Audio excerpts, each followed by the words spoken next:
The last chapter of the game takes place at night. Between now and the last chapter, Ilo and Milo did manage to find each other, but it was dark already. Not wanting to go home, they decide to head out and find the sun. This level has a midnight blue and grayish color scheme and is also home to my favorite cube, the glowing cube. It's all sparkly. Since this takes place at night, I of course filled the background with stars and floating red and blue trains with train tracks, because why not? It makes sense when you beat the game, trust me. I left out the outer rows of lace on the bodice just like last time, and I am again saving hand stitching the bow on until the very end.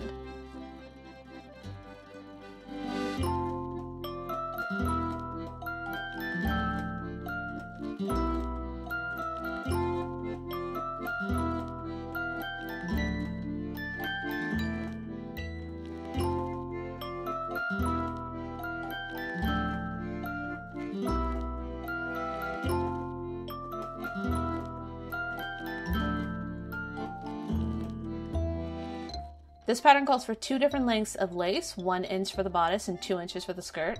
I point this out because I can find navy 1-inch lace, so I had to buy a bunch of white lace and dye it.